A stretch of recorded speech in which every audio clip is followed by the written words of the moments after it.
So our speaker today is Dr. Yvonne Haddad, who is chair of the Interreligious Dialogue in Muslim-Christian Understanding and professor of history of Islam and Christian-Muslim relations at Georgetown University.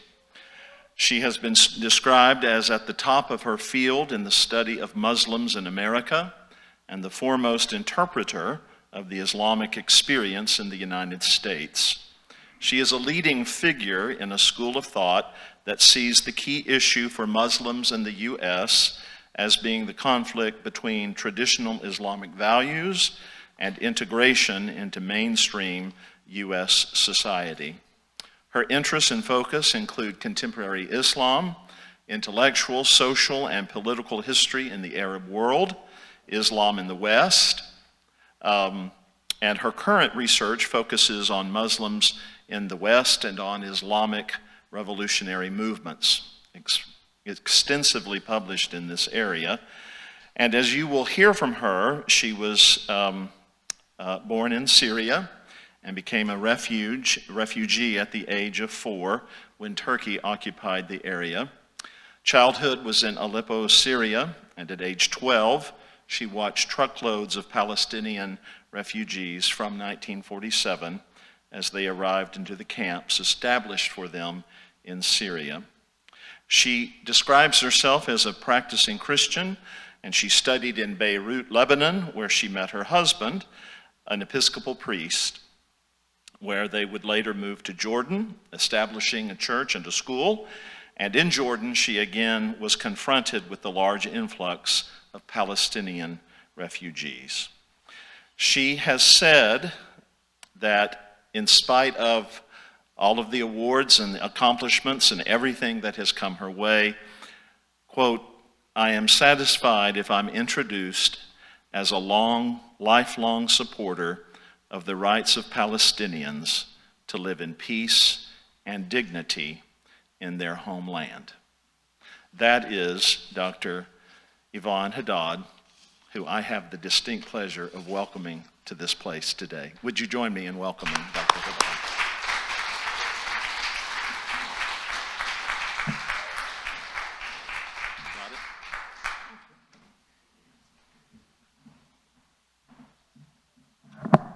I'm going to speak first and then go to the, okay.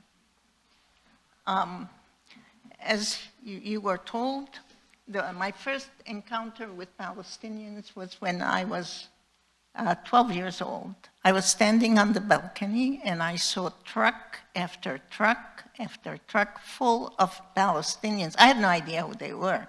They were just human beings, sort of like cattle. 8,000 of them came to Aleppo. And I asked what is happening, and they told me that they were kicked out of their home. Now, when I was 4 years old, France, which ruled Syria, decided to give my part of Syria, where I was born. My mother was born in Antioch, my father in Tarsus, and we ran away, went to Aleppo at the age of 4. And the reason was because my father was afraid that the Turks would again kill people, because his father and brother were killed in 1915 because they were in the wrong place at the wrong time. So my parents put me on a truck with my grandmother sitting next to the truck driver, and we were sent to Aleppo, and they stayed behind. So I have this fear of being sent away as a child with no parents. I had no idea where I was going because they were so scared. They just wanted to get rid of me. And so I started empathizing with the Palestinians. Soon after that, there was a reaction to this. The people of Aleppo, some of them, because they were greedy, they had borrowed money from Jewish merchants. They went out on rampage and burnt Jewish establishments in Aleppo. So I went up on the roof and I saw fires all over the place. It included the burning of the synagogue in Aleppo, which had one of the oldest Torahs. That night, a friend of my father, who was Jewish, came and asked whether his son, who had married somebody from Palestine, a Jewish woman who grew up in Palestine, if they could hide in our place. So they hid in our place for several nights. And my parents said, never say anything. We'd lock the door. If people came, we would hide. We would never tell them they were there. And then my father went and talked to the president of Aleppo College, who was an American missionary, but at the same time he had become the American consul. So he came during the night, put them in the car, and smuggled them over the border to Turkey. So I had dramatic feelings, but like they were Palestinians. The second time I encountered them was when I was in Lebanon studying at this seminary, near School of Theology. I was a Sunday school teacher. So there was another student. We went into the camps and we held Sunday school classes. That's the next time I encountered Palestinians. Now they are human beings, not people being trucked, but human beings. And I promised him I'm going to tell him. On the way back, we stopped. There was a big church, and it said Baptist Church. I had no idea what Baptist Church was. I was Presbyterian, right? So we went in, we sat at the back. We wanted to see, what do they do? What makes them Baptist? And they were the same, sang similar hymns, same preaching, Bible, same Bible. At the end, somebody came back and said, it's time for you to leave. And that's because you are not baptized, because they were going to have communion. So it was the only church I've ever been expelled from. Okay? But this church is a very welcoming church. It's a very different church. They redeemed Baptists in my, they're good people. I appreciate that. Then I got married and went to Jordan, and we lived in Zerka. First of all, we got married in Jerusalem at the Anglican Cathedral, St. George's, and I'm going to come back to that and how it got to be there. And then in Zerka, my husband helped. There was a huge refugee camp, Palestinian camp, but most of the members of our church were Palestinian Christians who had emigrated or been forced out of Palestine. And so we built a church and a primary school, and now it is a high school. It still exists, but the refugee camp has become more urban. People have moved out. And I don't know how many of you know that the majority of the people in Jordan are Palestinians. Most of the population is. And so the Jordanians talk about themselves. My husband he would talk about himself, I'm a Jordanian, not a Palestinian Jordanian, but the real ones. So I realized that even the majority of people in Jordan were considered as alien because they were given a tag. They're Palestinian Jordanians. My husband came to the United States to study. I went to Aleppo to stay with my family because he told me he was going to be gone for a year, 9 months, he'll be back. But of course, it was to take 7 years, as you know, PhDs do. Anyway, so we came after that. But I went and taught at the American School for Girls. By that time, in March, the government changed. It became, Assad came to power. And suddenly they became more concerned about what the Americans were teaching. So suddenly some big official from the government came in, he sat down, and the principal called me, said, please come and help me. So I was going to interpret for her. He spoke some English, but she wanted somebody else with her. He had 2 requests. That the school had just shipped in about 400 Bibles, and they were the Revised Standard Version of the Bible. And I don't know how many, I noticed you use different Bibles here. I checked on you. and the Revised Standard Version has a lot of maps at the end of it. And he was worried about the maps. I want you to remove every map that says the word Israel on it. Well, most of the maps are about Israel and the history of Israel. So we promised him we would remove all of them. Then he said, now, I want you to remove every word in the Bible that says Israel. And we looked at it and I said, well, it wouldn't be a Bible after that. And then I thought, and, we talked and argued, and finally I asked him, are you going to remove every word that says Israel in the Quran? And he was shocked. And of course, like the Quran is full of things about Bani Israel. It talks about Israel. So he allowed the school to keep the word Israel in the Bible. Then I came to the United States, and let's see. Oh, the one other thing he did, there was a hymn in that hymnal, which is, O come, Emmanuel, and ransom captive Israel. That you cannot sing in the Middle East. So he wanted it to be ripped up. So the way we revised it is we brought another hymnal and we pasted it on every hymnal to cover that.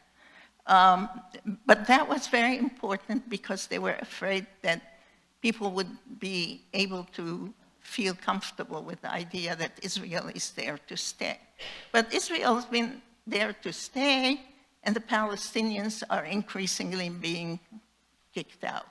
And I thought that during my lifetime, I will see that the Palestinian issue is resolved.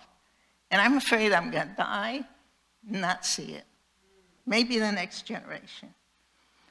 So when I came to the U.S., one of the positions I held was teaching at Vassar. And I was teaching just one course, Modern Islamic History. And I went in first day and I gave them the syllabus and started talking and said, Ms. Haddad, we really don't want to do that. We want to learn about Palestine, Israel. And I thought very stupidly, yeah, of course, all right. So during that, if I teach Palestine, Israel, I can teach the modern Middle East. So I would go in and they would fight me every time. This is wrong, this is wrong. So I started providing them with information written by Jewish and Israeli scholars. And they would say, but this is wrong, this is what you should think. And I would bring some information the next time from an Israeli source. And I realized that if I gave them an Arab source or a non-Jewish source, they would think that it is manufactured, it is false. So the way I saved myself, apparently, I didn't know I was being tested. I didn't know that they had gotten rid of another professor, and I was being replacement for him because he had told them stuff from Middle Eastern sources. So I realized that there is an important group within the Jewish community that realize that what the state of Israel is doing is really wrong. And I think that I really empathize with them, but I also respect them because they are being harassed. Some of them have not been given tenure because other people in the university don't want them to be anti-Israeli or not anti-Israeli, anti-Israeli policies of discrimination against Christians and Muslims. Then I came to Georgetown, that same problem. I decided I won't teach the section on Palestine. So I asked an American guy, he's white Christian, and he came in first day, he put the yarmulke on, and he gave the Palestinian story from a Jewish perspective. The next time he came in with a Palestinian head cover, and one of the students walked out and said, I don't have to listen to this nonsense. And then another one, after he spoke a little bit, this is you guys in the class, you're all being lied to. There is no Palestinians. They all came from Lebanon. They all came from Syria. They don't exist. They're all imposters. They came because Israel took the desert and made it bloom, and they looked and saw orange groves, and they wanted them, so they came from outside. So they walked out of the class, but then they reported me to the dean. So for a whole year, I was censored, basically because the dean was asking everybody, is she teaching anti-Semitic stuff in the courses? Eventually, I went to the dean at the end of the year, and I said, I want to find out what you found out about me. And he said, I can't give it to you. I said, but you've been asking all my students, my research assistants, my colleagues. I want to see it. You can't see it because there's things in there. I said, well, I'm going to sue you. I'm going to get a lawyer. He said, well, will you trust me if I go in and see if there is anything in there? And I said, okay. So I came back, he said, there's nothing. I said, I want it in writing. So I put it in writing, so I still have that note that I am okay. But Mary Lou said, I can talk to you about my experiences. So these have been my experiences. Of course, now I live in Chapel Hill. And when the Gaza place erupted, I mentioned it to my neighbor, and she said, well, Palestinians are animals that should be killed. And then I mentioned it to another one. She said, yeah. So I have been very quiet. So this is the first time I'm openly speaking about Palestinian issues, and it's all due to Mary Lou, and you can blame her for it.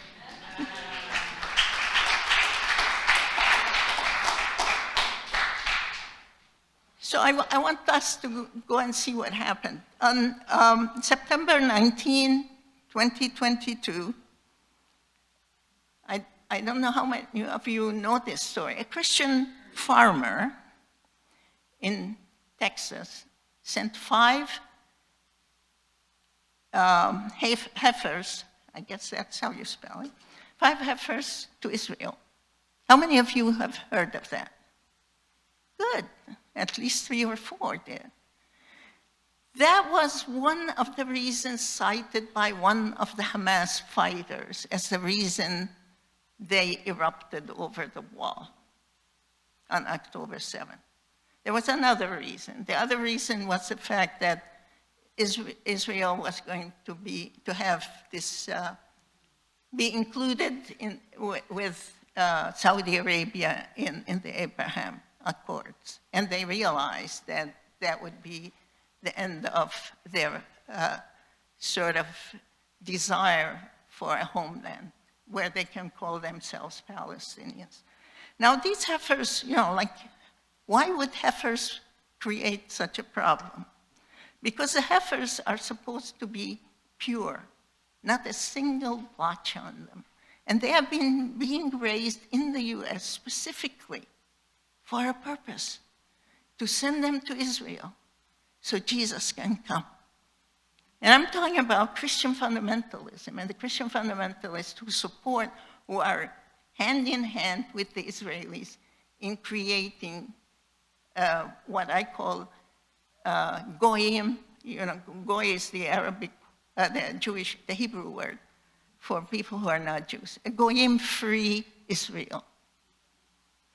And the heifers are important because they are going to be used to purify, they can burn them, their ashes will be used to purify the Temple Mount, which has been desacralized, I guess, polluted, if you want, by Muslims who live there, and before that, by other conquerors who came in.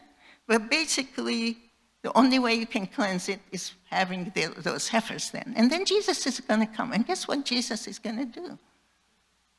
He's going to kill all the Jews. And only 144,000 will survive. And you know why they will survive? Because they will convert to Christianity. And that will be the end of the existence of Jews in the world. There can't be anything more anti-Semitic. Wipe them out. Jesus, come Lord Jesus, come, is what they say. And what they mean is, come and cleanse. Get rid of these people who are there. And because Jesus is going to wipe out all non-Christians.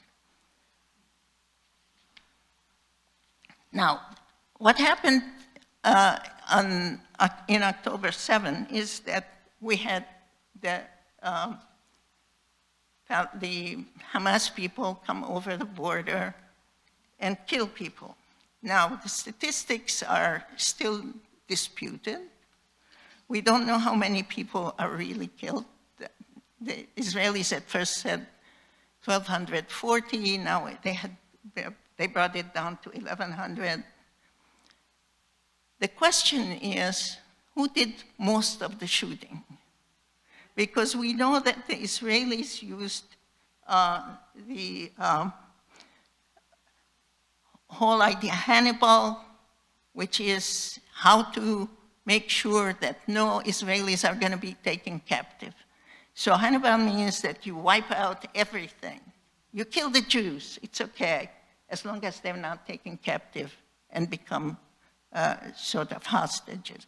So they used airplanes, they used helicopters, they used the army, tanks, missiles, and they killed many Jews, and many Jews would call them and say, "You're hitting me, stop it, you're killing my child."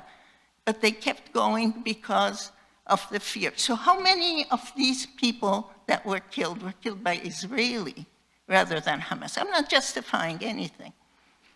What I'm talking about is, why did these people of Gaza erupt? And I know when I first heard about it, I said, this is Samson. I don't know how many of you remember the story of Samson in the Bible. Me and my enemies, O Lord. They knew they were going to be wiped out. They knew they couldn't stand up against Israel. But they also wanted to make a statement that we are here, we exist. Take care of us. I think they might have regretted it, but I don't know if they have or not. But now we are dealing with the result. And you saw these videos, there is no way I can compare to what the videos say. Tom here, and I have a whole group of people who are my support system. And I don't think they're going to talk to me after today, but we'll see. Tom helped me yesterday put some slides together because I'm technologically absolutely miserable, even though both my children are into computers, but I'm terrible.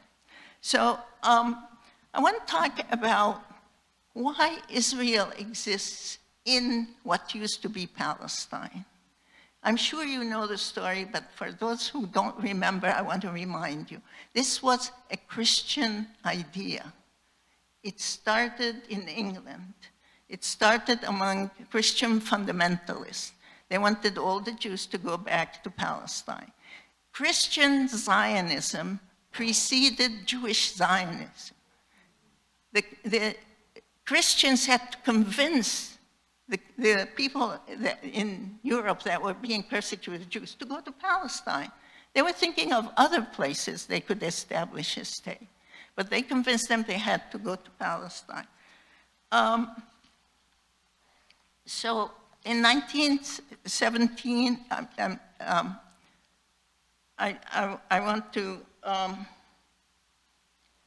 they came out with the Balfour Declaration, which said that they were going to facilitate to create, I'm going to make sure a national home for the Jewish people.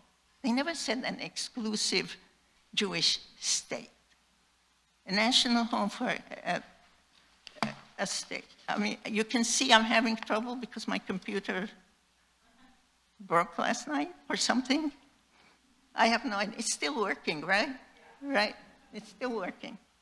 All right, so you can see Walter Rothschild. It was promised by the British. Why? Because the British wanted a colony in the middle of the Middle East in order to control the Middle East. This is a colonial project in which the British wanted to control, and they had started from 1840s when they conquered the place. But increasingly, it has become a Zionist project, which is different. Because now, you know, on one level, I just read somebody, and I agree with him, but I know most people will not agree, that I think that Israel is now the colonial power and the United States is a satellite. They tell Americans what to do, and America will do it. So there was no idea of establishing an exclusive Jewish state, which was based on religious identity. But then they talked about a land without a people. All Palestinians didn't exist. Nobody existed. A land without people for a people without a land. So when they came, they found the Palestinians, they got to get rid of them. And the way they treat them now is as though they are vermin. Just eradicate them. I've seen people in the United States take a cockroach very carefully and put it aside. They don't squash it. But these people, you know, you watch them being massacred and nobody cares. Some people care. You're here because you care. So the policies of apartheid were put in place from the beginning based on religion. And this is very important to keep in place because they're called Palestinian. What does Palestinian mean? It means they belong to Palestine, right? Because there was a Palestinian state. Now, who lived in Palestine before Israel was established? There were Christians, Muslims, and 300,000 Jews, right? So when they talk about having a state which is exclusive for Jews, what do you do with the Christians and Muslims? You have to get rid of them. And that's what's happening right now. So that it's the genocide that will sort of impose the apartheid in which we get rid of them. You have to get rid of them in order to make it a pure Jewish state. So when Israel was established, every Palestinian Jew was incorporated as part of the state of Israel, as a full citizen, every one of them. So it's not because they were Palestinian, because they were Christian and Muslim, that they were excluded from the benevolence of what Israel is. Then they discriminated against them, not because they're Arab, because now they talk about them, Arabim, you know, the stupid Arabs, right? There were a lot of Arab Jews. They wanted the Arab Jews to come to Palestine. And when the Iraqi Jews didn't want to come to Palestine, they sent some people to get them to come, and they didn't want to come.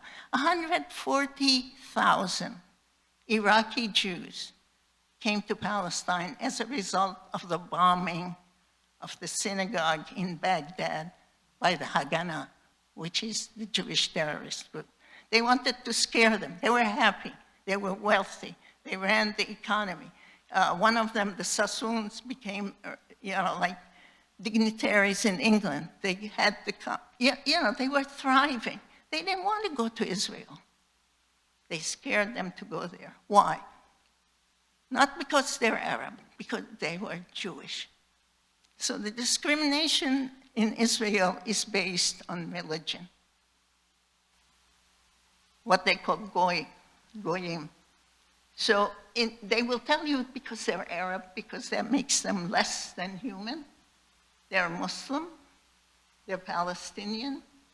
No, no, no. I want you to hear what they're really saying.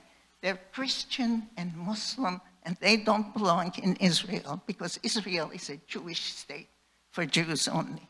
And why do I say that? Because on the books in Israel, there are 65 laws that discriminate against Christians and Muslims, precisely because they are Christian and Muslim. And So I always ask, what if the United States one day decides that we're going to be a Christian country? And we will pass the same 65 laws against Jews who live here. You can't do that. But those laws are in the books, and they are treated that way. And for example, if a Christian leaves his home to come and visit somebody, he goes back, the house is gone. They can't go back because the law says there is no repatriation. If you're Christian or Muslim, you cannot go back. You cannot reclaim your home, your land, your property.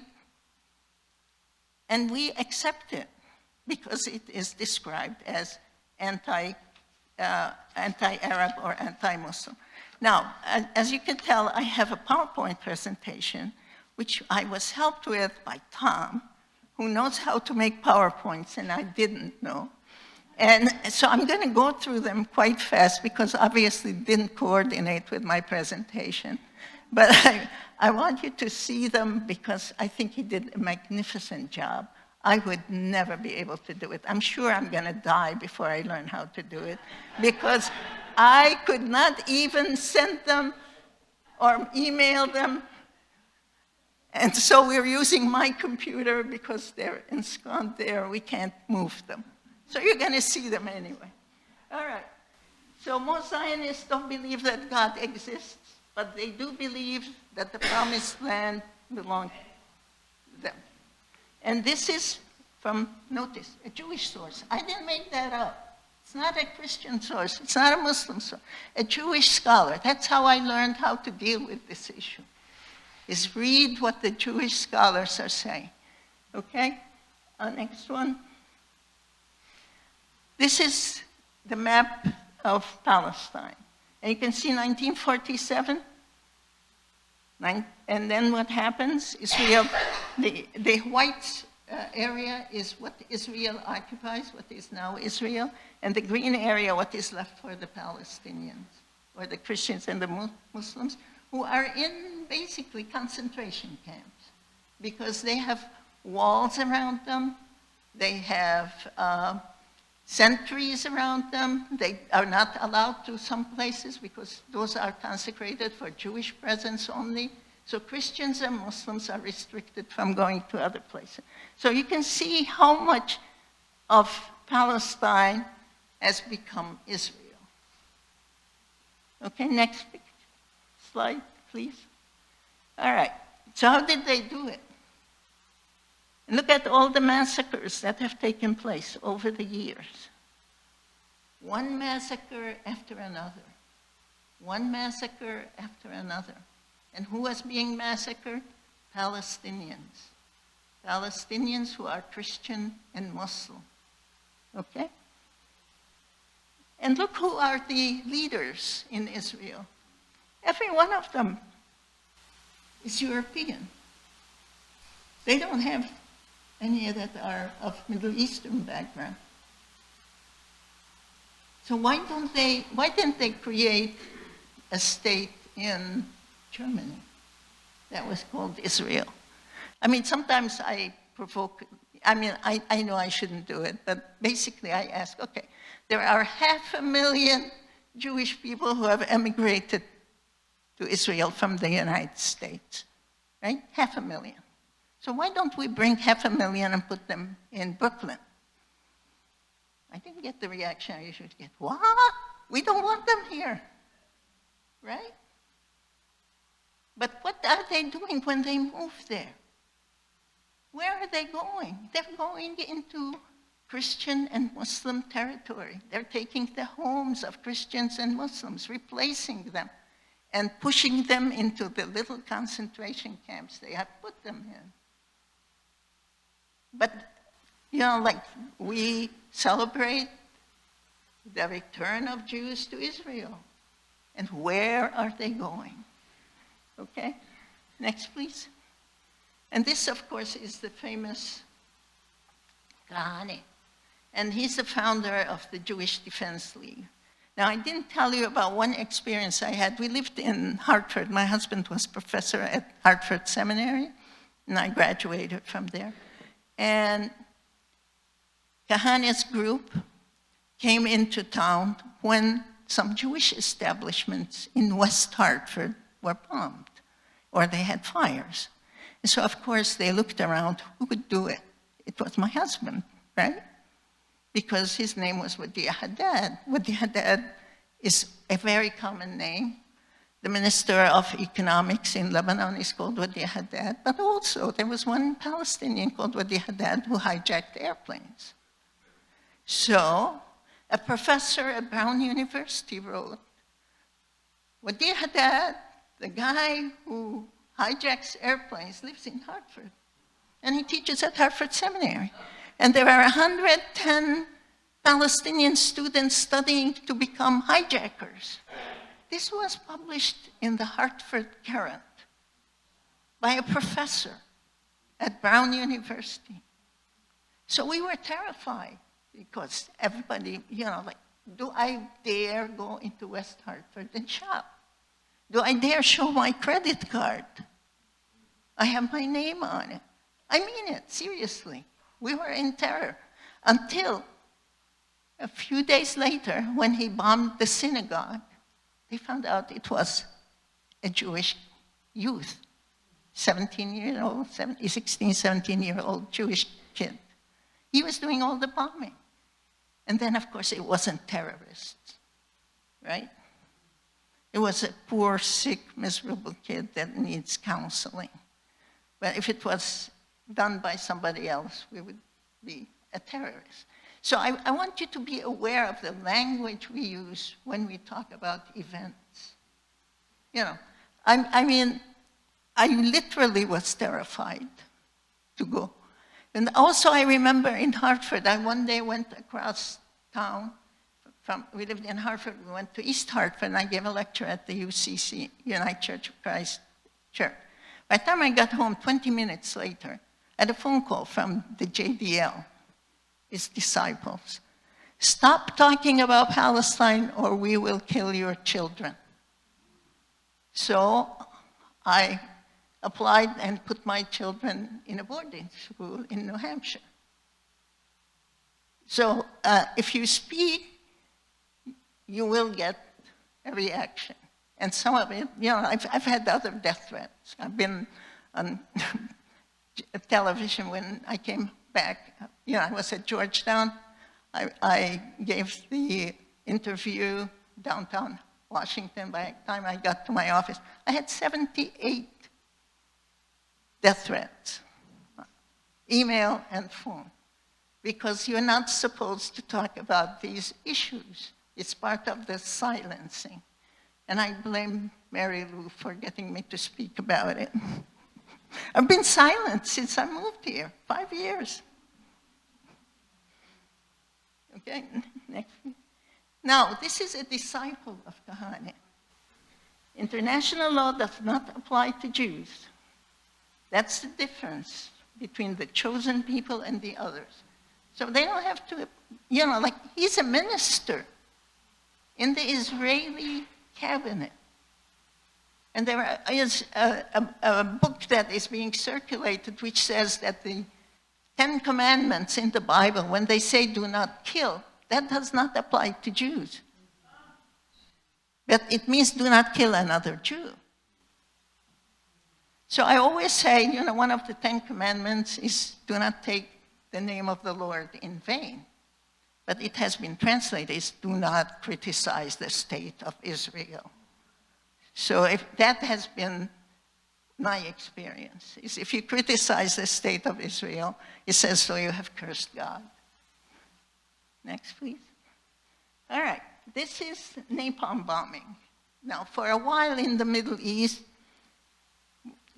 people would shudder when you said the word shalom. And shalom is used in churches here in the U.S. It's so cute, Hebrew, you use Hebrew.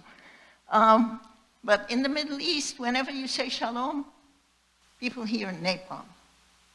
And I'm serious about that. Because when they say shalom, it means getting rid of all the Christians and the Muslims who annoy their presence.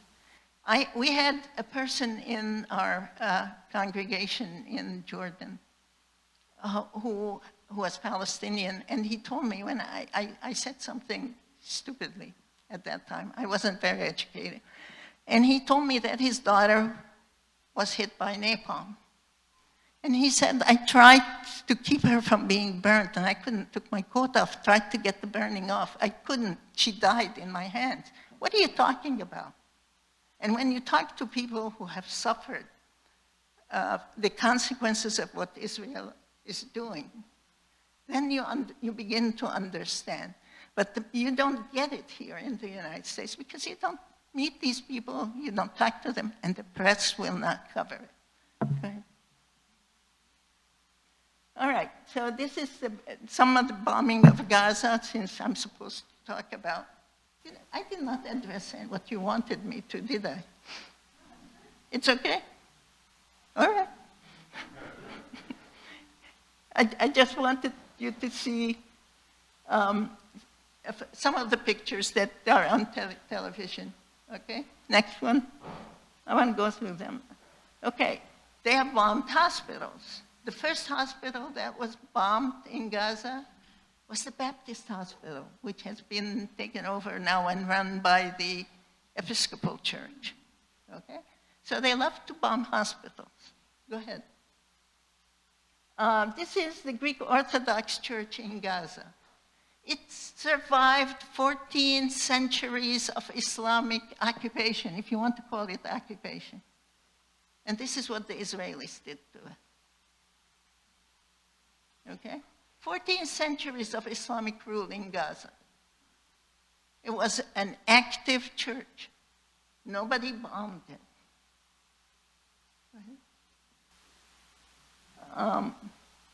Okay, this is, I had to put the word annihilation because it was in the title. Okay. So this is what Gaza looked, historic Gaza on the left, what 1920 to 47, 48 to 23, and what is 23 and ongoing. And it's going to shrink more and more because now they have a yellow line and a red line, and if you dare put your foot in the yellow line, they kill you. I mean, there is no peace. Every day, about 23 to 30 people are being killed. Go ahead. Now I'm going to talk about the Christians, and you heard Barhan talk about it, so I'm going to be quick with this. These are the Holy Land Christian leaders are worried about what's happening to Christianity. This is Jerusalem. Go ahead, please. Go ahead. All right, this is the Christian village. They sort of attacked the Virgin Mary. Go ahead. And this is what they did to the Christ figure. This is the settlers, the wonderful people. Next, please. Oh, this one, theoretically, if you hit the button on the right, it should show that in the streets of Jerusalem, Jewish people will spit at Christians. Is there some way of doing it? No. Oh yeah, look at that. No, this is the next one. But they beat them, they hit them, and they cannot say anything. Now, why do they want Jerusalem? Because they want Jerusalem to become sort of a museum where American tourists can come and visit. It will be buildings and not people. But that's why they're trying to scare them to get out. Next, please.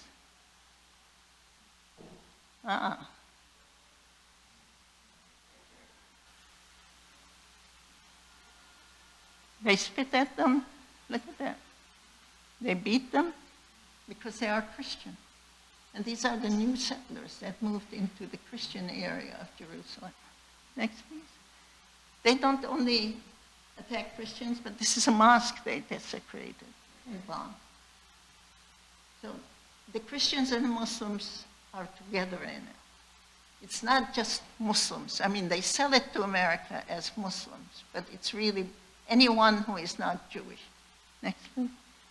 Okay, this is a picture taken in which 2 American volunteers went to help Palestinians pick olive oil, pick olives for, at the end of the season. They sent them back, and they cannot go back to Israel. And they're banned because they're trying to help Christian, or I don't know who the farmers were, but they went in to help with the harvest. Next, please. All right. The peacekeepers, they're not keeping any peace, but they attack them too. This is the UN people. And these are the settlers that are screaming at the villagers. Next. This is the way they come and attack the villagers. And then you saw the picture in the video in which they're burning the property, the farmers, yeah. And this is a new settlement in the West Bank. The land has been redeemed. There will be no Christians or Muslims on it. It will be only for Jews. And this is the settlement. Okay, next. Now, reporting from Gaza. How many people know that 200 reporters have been killed by the Israeli military because they don't want the story to come out? And now they have decided that they are going to invest billions of dollars to make sure that Americans begin to see Israel as the salvation of America, because it's going to be the Muslims. Islamophobia is going to be what is going to be taught in schools, because the ADL is preparing material for teaching in schools. It's the horrible Muslims. We got to get rid of them. Go ahead. These are the people who, the soldiers who raped the Palestinians. And they are being cheered when they were brought to court because they support them. Next. Okay. This is the, she's the lawyer, the defense lawyer, minister, and she is been kicked out basically because she leaked the information that the Israeli army was persecuting Palestinians. Next, please.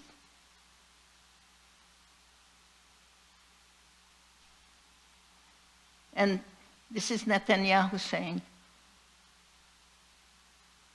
it caused immense damage to the image of the state of Israel, the IDF and the soldiers. This is perhaps the most severe media failure, not peace, pacification, war, media failure that the state of Israel has experienced. So they're worried about what we think of them, not about what they do, as long as they can cover it up. Go ahead, please. And this is the censorship that they are employing. I don't know how many of you that know that YouTube has removed, I don't know, it was 70 programs, TV reports. 700, you're right, 700 TV reports about what the Israelis are doing in Gaza and the West Bank. It is being censored in the United States right now because we're not allowed to see it. Next.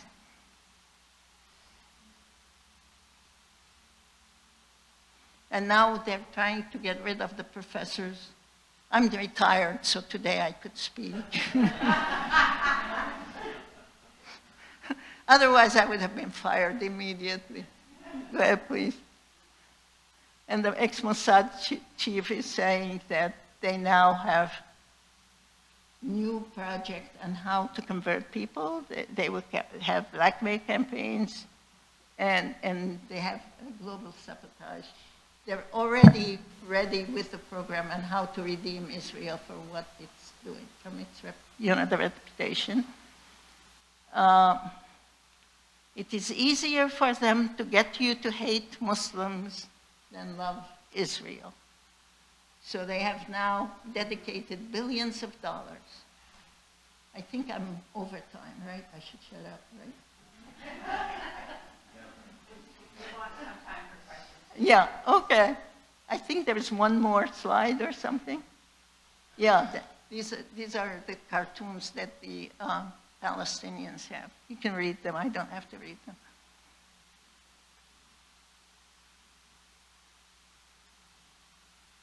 And the next one.